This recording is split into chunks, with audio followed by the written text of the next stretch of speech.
میرے آقا نے فرمایا خلافت قائم ہوگی اور وہ حضرت امام مہدی کے زمانے میں ہوگی. امام مہدی خلیفہ راشد ہوں گے. جیسے یہ چاروں خلفائے راشدین نے اپنی زندگی میں خلافت کی ہے، ویسے ہی امام مہدی بھی اپنے زمانے میں خلافت فرمائیں گے. اللہ ہمیں وہ زمانہ بھی قریب نظر دکھا دے اور ہمیں حضرت امام مہدی کی فوج میں شامل فرمائے. یہ ہماری بڑی تمنا ہے. الحمدللہ میں محسوس کرتا ہوں، میں بطور مسلمان یہ ضرور کہوں گا کہ ہندوستان کو کوئی خطرہ نہیں ہوگا انشاءاللہ. ہم زندہ ہیں، ہم اس ملک کی حفاظت ضرور کریں گے. ان بھگوا لوگوں کی طرح سے نہیں ہے جو صرف اور صرف چیخنے اور چلانے والے ہیں. خون کی ضرورت پیش آئی انشاءاللہ پیش کریں گے، بزدلی نہیں آئے گی. لیکن بات تجزیے کی کہہ رہا ہوں، چھوٹا ملک، بہت بڑی طاقت، مقابلہ سمجھ میں نہیں آتا. اور خود اکیلا بھی نہیں، نیٹو فوجیں پوری لے کر تقریباً 40 کنٹریز کی فوجیں لے کر کے اتر رہے ہیں. مارا بھی، توڑا بھی، ختم بھی کیا. 20 سال کے بعد حاصل کیا ہوا پتہ نہیں چل رہا ابھی تک. بھائی دوسری جنگیں پیٹرول چرانے کے لیے، تیل چرانے کے لیے ہوئی، یہاں کیا چرانے کے لیے آئے تھے؟ کبھی آپ نے سوچا یہاں کیا چرانے آئے تھے؟ عراق میں تو سمجھ میں آتا ہے کہ زبردستی نافذ کر کے وہاں سے پورا تیل چرا کے لے گئے. دوسری جگہوں پر اپنی قوت جمانے. یہاں کیا تھا تمہارا؟ کیا تکلیف کیا تھی؟ میں آپ کو راز بتا دوں. وہ بہت بڑا سپر پاور، وہ بہت بڑی طاقت اور ایک بہت چھوٹا سا ملک. تکلیف کس بات کی؟ بہانہ تو بنایا تھا القاعدہ کا. خیر ٹھیک ہے.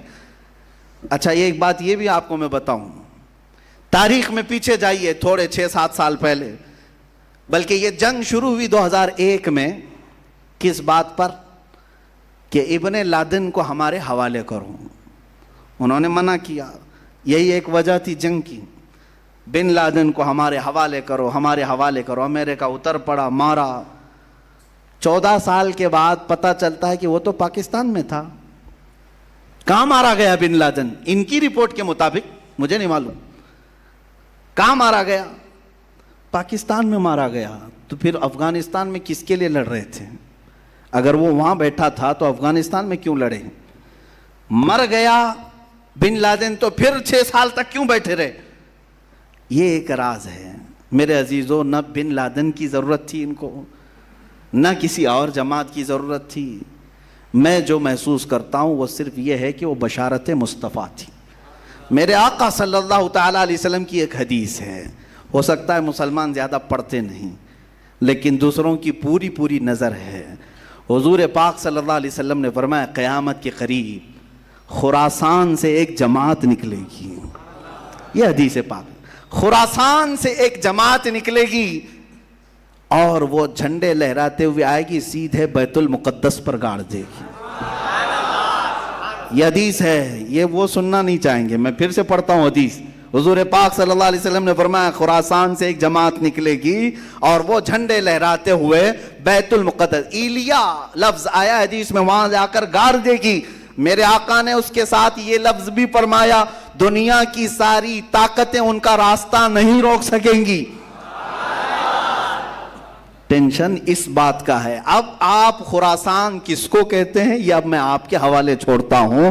تلاش کر کے لاؤ کہ خراسان کس کو کہتے ہیں، خراسان کہاں ہے. یہ تھوڑا بہت تو آپ کو بھی محنت کرنی پڑے گی. پورا میں کھل کر کے بولوں تو بہت سارے لوگوں کو پھر تکلیف ہو جائے گی کہ اچھا خراسان کی یہ حدیث پھر سے آپ اسی پر فٹ کر رہے ہیں. نہیں، میں تو حضور کی حدیث سنا رہا ہوں کہ خراسان سے ایک جماعت نکلے گی. یہی ڈر تھا بڑی طاقت کو کہ وہاں سے کوئی جماعت نہ نکلے جو اسرائیل کے تک آ سکے، جو بیت المقدس تک آ سکے. اپنی ناجائز اولاد کو بچانا تھا، اس لیے کہ وہاں سے کوئی آنے والا یا اٹھنے والا دکھے تو بار بار حملے کیے جائیں گے. تم 1000 حملے کر لو لیکن فرمان مصطفیٰ ہو کر رہے گا. میرے آقا صلی اللہ تعالیٰ علیہ وسلم نے جو فرمایا وہ ہو کر رہے گا. مجھے ان کے سیاسی معاملات سے کوئی شغف نہیں، کوئی تعلق نہیں. مجھے اس کے متعلق کوئی اپنی حتمی رائے نہیں ہے، محض میں نے ایک تجزیہ پیش کیا ہے کہ صرف اگر کسی نے کہہ دیا کہ ہمارا لیڈر امیر المومنین ہوگا تو دنیا میں بھونچال آ گیا۔ عزیزان گرامی، اسی لیے ہم کہتے ہیں بار بار خلفائے راشدین کا ذکر کرو اور کثرت سے امیر المومنین کا لفظ بھی استعمال کرو، تاکہ سننے والوں کو پتا چلے یہ صرف ماضی کی تاریخ نہیں ہے، مستقبل میں امیر المومنین پیدا ہو سکتا ہے۔ اور حضور اکرم صلی اللہ علیہ وسلم نے بشارت دی ہے کہ خلافت علی منہاج النبوہ۔ کوئی میری تقریر کو توڑ مروڑ کر کے نہ کہہ دے کہ پوری فضیلت افغانستان پہ بیان کرے، نہیں، میرا ایسا کوئی انٹینشن نہیں ہے۔ میں صرف یہ کہہ رہا ہوں میرے آقا نے فرمایا خلافت قائم ہوگی اور وہ حضرت امام مہدی کے زمانے میں ہوگی۔ امام مہدی خلیفہ راشد ہوں گے، جیسے یہ چاروں خلفائے راشدین نے اپنی زندگی میں خلافت کی ہے، ویسے ہی امام مہدی بھی اپنے زمانے میں خلافت فرمائیں گے۔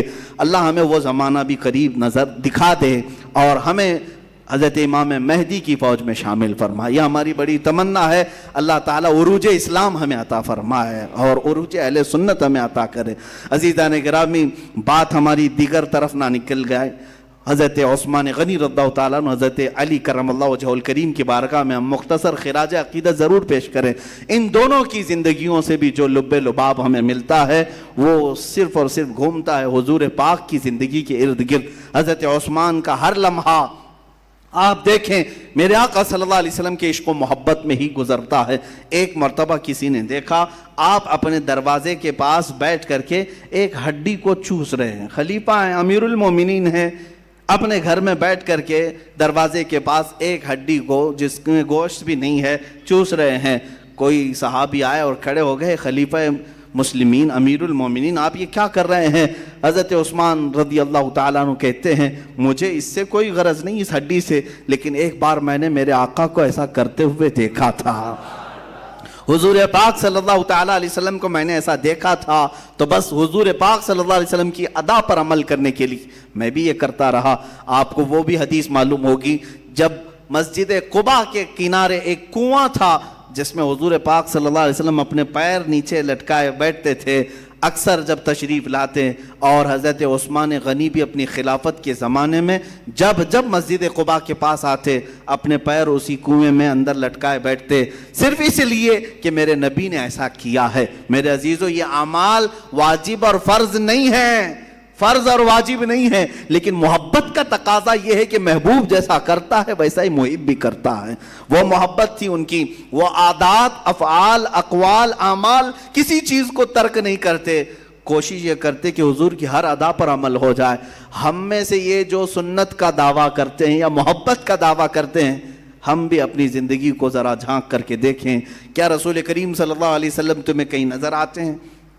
ہمارے اعمال کے وقت کہ میں جب کھانا کھا رہا ہوں تو حضور پاک صلی اللہ علیہ وسلم کی ادائیں مجھے یاد آ جائیں کہ میرے نبی اس طرح سے کھایا کرتے تھے، میں بھی ایسا کھاؤں۔ حضور پاک صلی اللہ تعالیٰ علیہ وسلم کے اخلاق، کردار، گفتار، اس وقت ہمیں کیوں یہ بات یاد نہیں آتی کہ نبی کونین صلی اللہ تعالیٰ علیہ وسلم اس طرح سے کھایا کرتے، اس طرح سے بیٹھا کرتے، اس طرح سے بولا کرتے، مجھے بھی چاہیے کہ ایسا بولوں۔ صحابہ اکرام کی یہی محبت تو ہے، یہ خلفائے راشدین کی محبت تو دیکھیں۔ رسول کریم صلی اللہ علیہ وسلم کی ایک حدیث صحابی بیان کرتے ہیں، کہتے ہیں کہ اللہ تعالیٰ علم کو قیامت کے دن قریب اٹھا لے گا۔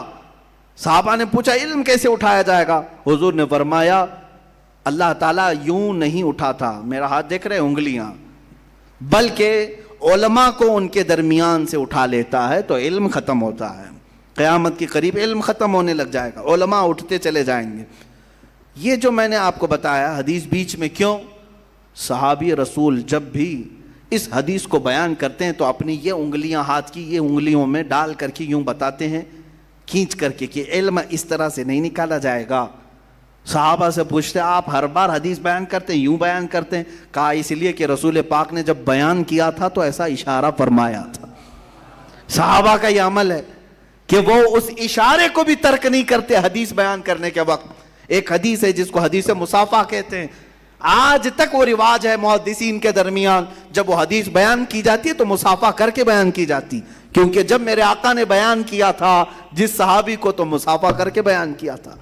عزیزان گرامی، یہی تو اصل زندگی تھی جو انہوں نے لازم پکڑ لیا تھا حضور کی ہر ادا کو، حضور کی ہر ادا کو۔ اسی کو اقبال نے کہا تھا، ان کے جو ہم غلام تھے خلق کے پیشوا رہے، ان سے پھرے جہاں پھرا پھر آئی کمی وقار میں۔ حضور کی غلامی ہی عروج کا اصل راز ہے، تمہاری کامیابی اور بلندی کا راز یہی ہے۔ سیدنا عثمان غنی رضی اللہ تعالیٰ عنہ کی زندگی کا جو سب سے خاص وصف ہمیں نظر آتا ہے وہ ہے حیائے عثمانی۔ آپ دیکھیں یہ بھی مشہور ہے، اور حضرت عثمان کے ساتھ ایک لفظ جڑ کر کے آتا ہے، غنی۔ ایک لفظ کیا ہے؟ غنی، جڑ کر کے آتا ہے۔ جب بھی حضرت غنی ان کا نام نہیں ہے، لیکن جب بھی کوئی کہتا ہے ہم میں سے تو کیا کہتے ہیں؟ حضرت عثمان غنی ہے۔ بہت سارے لوگ اپنے بچوں کا نام بھی عثمان غنی رکھتے، غنی تو ان کا لقب ہے۔ ہاں، غنی ان کا لقب ہے، غنی بنو تو پھر اپنے آپ کو بھی غنی کہو، غنی